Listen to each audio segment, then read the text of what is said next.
So hello guys, চলে এসেছি আমরা নতুন একটা ভিডিও নিয়ে এবং আজকের ভিডিওর টপিক হচ্ছে আজ আমরা তোমাদের ডিএসসি 3 যে পেপারটা রয়েছে লিটারেরি থিওরি, সেই থিওরির মধ্যে একটা খুব গুরুত্বপূর্ণ টপিক হচ্ছে মার্কসিজম।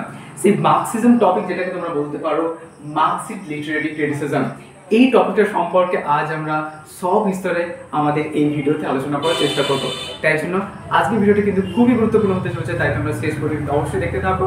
এবং তোমরা অনেকেই কমেন্ট করেছিলে ডিএসসি 3 লিটারেরি থিওরির জন্য, অ্যাকচুয়ালি নোটসের জন্য। তো আমি চেষ্টা করব তোমাদের টেলিগ্রামে নোটসগুলো প্রোভাইড করা। তো তোমরা যারা টেলিগ্রামে জয়েন হয়নি, অবশ্যই কিন্তু ডিসক্রিপশনে লিঙ্ক দেওয়া আছে, সেখানে গিয়ে তোমরা জয়েন হয়ে যাও। তো চলো শুরু করা যাক। Welcome to the literary theory. Okay, so first of all আমাদের আজকের টপিক হচ্ছে মার্কসিস্ট লিটারেরি ক্রিটিসিজম। সো সবার আগে আমাদের জানতে হবে যে কেন এই নাম হয়েছে মার্কসিস্ট লিটারেরি ক্রিটিসিজম। তো প্রথমে এই টার্মটা বা মার্কসিজম, এই টার্মটা অ্যাকচুয়ালি পয়েন্ট আউট হচ্ছে দুইজন ব্যক্তির দ্বারা। একজন হচ্ছেন আমাদের জার্মান ফিলোসফার, তার নাম হচ্ছেন কার্ল মার্কস। ভালোভাবে আন্ডারলাইন করে তোমরা খাতায় নোট ডাউন করে নাও। কার্ল মার্কস ইনি হচ্ছেন একজন জার্মান ফিলোসফার। ওকে, এবং তার একটা বন্ধু রয়েছে, তার নাম হচ্ছে ফ্রিডরিখ এঙ্গেলস। এনারা দুজন মিলে এই মার্কসিজম কনসেপ্টটা অ্যাকচুয়ালি কয়েন্ড আউট করেন। এবার আমাদের মনে প্রশ্ন আসবে যে স্যার আপনি তো বলছেন মার্কসিজম মার্কসিজম বল, কিন্তু মার্কসিজম মানে কি? আমরা মানেই তো যাই না। চলো তাহলে দেখা যাক।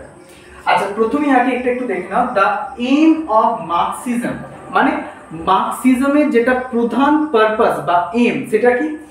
Is to bring classless society.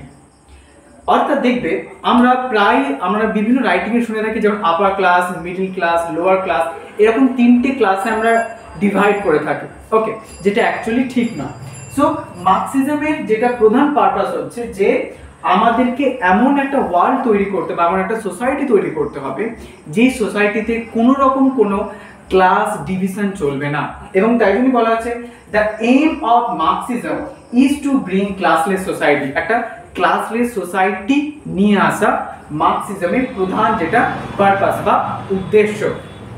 এবার তো মার্কসিজম বলতে কি বুঝি আগে আমাদের বুঝতে হবে। সো ফার্স্ট অফ অল দেখো এখানে রয়েছে মার্কসিস্ট লিটারেরি ক্রিটিসিজম অ্যানালাইসিস করে লিটারেচার, অর্থাৎ সাহিত্যকে লিটারেচার করে, মানে একটা সাহিত্যকে অ্যানালাইজ করে through the lens of class struggle, economic systems and power dynamics. অর্থাৎ bit by bit we will discuss the whole thing. So first of all the class struggle.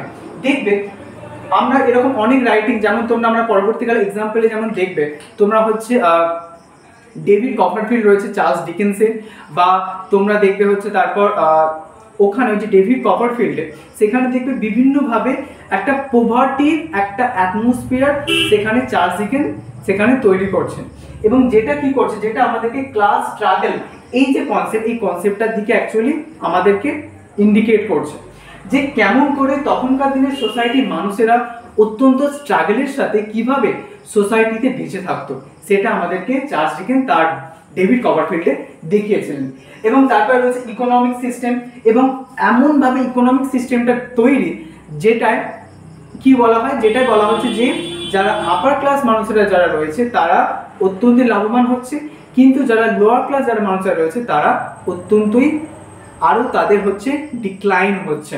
ঠিক আছে, এবং তারপরে রয়েছে পাওয়ার ডাইনামিক্স, এবং সেই সময়কালে কিছু ডাইনামিক্যাল পাওয়ার রয়েছে, যে পাওয়ারগুলো এই লোয়ার ক্লাস পিপলসের উপর ব্যাপকভাবে অত্যাচার করত।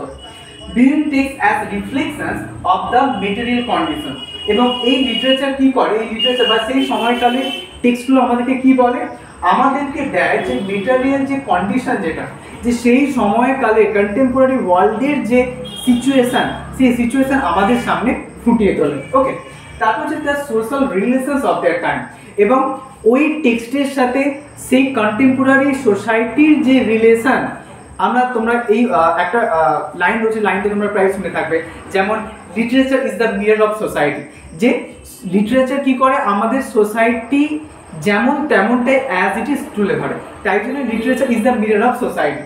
তো তাই জন্য কি করছে, social relations of that time, যে এই মার্কসিস্ট লিটারেরি ক্রিটিসিজমের মধ্যে দিয়ে আমরা যখন কোনো একটা লিটারেচারকে বা কোনো একটা রাইটিং বা কোনো একটা টেক্সটকে যখন আমরা অ্যানালাইজ করব, তখন আমরা সেই সময়কালে তিনটে জিনিস সম্পর্কে আমরা দেখতে পাবো। সেটা হচ্ছে কি, ক্লাস স্ট্রাগল সম্পর্কে, ইকোনমিক সিস্টেম সম্পর্কে এবং পাওয়ার ডাইনামিক্স সম্পর্কে আমরা দেখতে পাবো, এবং সেই সময়কালে যে মেটেরিয়াল কন্ডিশন কেমন ছিল এবং সোশ্যাল রিলেশন কেমন ছিল সেই সময়কালে সেটা আমরা দেখতে পাবো। এবং তোমাদের আগের দিন আমরা বলেছিলাম লিটারি ক্রিটিসিজমে, যে লিটারি ক্রিটিসিজম কেন করব, কারণ করার মধ্য দিয়ে আমাদের মধ্যে একটা আইডিয়ালিস্টিক একটা ভিউ পয়েন্ট আমাদের মধ্যে তৈরি হবে।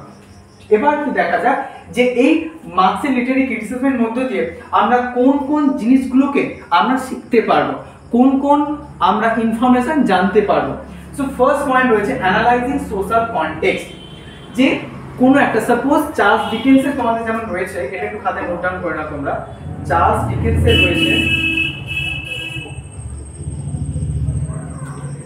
ডিকেন্সের রয়েছে ডেভিড কপারফিল্ড। ওকে, ডেভিড কপারফিল্ড। এখানে আমরা দেখতে পাচ্ছি যেমন ভাবে অ্যাকচুয়ালি চাইল্ড লেবার, পোভার্টি, এই সকল বা হার্ড টাইমসে তোমরা কিন্তু দেখতে পাবে এই সকল যে একটা বলতে পারো যে ক্লাস স্ট্রাগল, এই ক্লাস স্ট্রাগল কেমন ভাবে সেখানে ফুটে উঠছে সেখানে কিন্তু চার্লস ডিকেন্স খুব সুন্দর করে তিনি কিন্তু দেখিয়েছেন। অর্থাৎ আমাদেরকে সেই সময়কালে হয়তো আমরা ছিলাম না, কিন্তু চার্লস ডিকেন্স তিনি তার রাইটিং এর মধ্যে দিয়ে আমাদেরকে দেখিয়েছেন যে সেই সময়কালের সোসাইটি কেমন ছিল। এবার এরকম সোসাইটির মধ্যে দিয়ে আমরা কি জানতে পারবো? First of all analysing social context, যে সোশ্যাল যে কন্ডিশন সেটা জানতে পারবো। দুই, আইডেন্টিফাইং ক্লাস রিলেশন, এবং সেই সময়কালে যে ক্লাস রিলেশন মানে upper class people, lower class মানুষের সাথে কেমনভাবে বিহেভ করছে, কেমনভাবে তারা একে অপরের সহায়তা করছে না আমরা সেটা সম্পর্কে জানতে পারবো। তারপর হচ্ছে প্রোভাইডিং আইডিওলজিক্যাল কনটেক্সট, এবং এই যেমন সাপোজ ডেভিড কপারফিল্ড বা হার্ড টাইমস আমরা পড়ার মধ্যে দিয়ে কি জানতে পারবো? আমাদের মধ্যে একটা আইডিওলজিক্যাল ভিউ পয়েন্ট বা আইডিওলজিক্যাল একটা পার্সপেক্টিভ আমাদের মনের মধ্যে তৈরি হবে, যেটা আমরা এই টেক্সটগুলো পড়ে আমরা করতে পারবো। তারপরে 4 নম্বর হচ্ছে the impact upon the reader. যে সাপোজ তোমরা দেখবে কোনো একটা টেক্সট পড়ার মধ্য দিয়ে তোমাদের মধ্যে বিভিন্ন ধরনের তোমাদের হয়তো বিভিন্নভাবে তোমাদের মধ্যে বিভিন্ন কিছু চেঞ্জেস আসে, যেটাকে বলা হয় ইম্প্যাক্ট। ওকে, প্রভাব আমরা বলি। তো তেমনই ভাবে এই ডেভিড কপারফিল্ড বা হার্ড টাইমস পড়ার মধ্য দিয়ে আমাদের মধ্যেও সেই সময়কালে মানুষদের কেমনভাবে অত্যাচার করা হতো, কেমনভাবে ক্যাপিটালিস্ট সোসাইটি তৈরি করা হয়েছিল সেটা সম্পর্কে আমরা জানতে পারবো। তো এই জন্যই মার্কসিক লিটারেরি ক্রিটিসিজম বা যেটাকে আমরা বলতে পারি মার্কসিজম, সেটা জানা আমাদের খুব দরকার। কেন দরকার? কারণ ওই সময়কালে কন্টেম্পোরারি ওয়ার্ল্ড সম্পর্কে আমরা জানতে পারবো এই জন্য। এবং জেনে কি হবে? আমাদের বর্তমান সমাজকে আমাদের তেমনভাবে তৈরি করতে হবে যাতে এরকম কোনো ক্লাস ডিভিশন বা কোনো ক্লাস স্ট্রাগল বা কোনো করাপ্টেড ইকোনমিক সিস্টেম যেন তৈরি না হয়, সেই কথা আমাদের মাথায় রেখে এই সকল টেক্সটগুলোকে আমাদেরকে পড়তে হবে। তাই জন্য এই টেক্সটগুলো খুবই গুরুত্বপূর্ণ আমাদের একটা আইডিওলজিক্যাল ভিউ পয়েন্ট বা পার্সপেক্টিভ চেঞ্জ করার জন্য। ওকে, তো এই ছিল আমাদের ওভারঅল মার্কসিজম সম্পর্কে। তো এবার যদি তোমাদের কারো কোথাও প্রশ্ন থাকে অবশ্যই তোমরা কিন্তু কমেন্টে সেটা জানাও। আর নোটসগুলো তোমরা অবশ্যই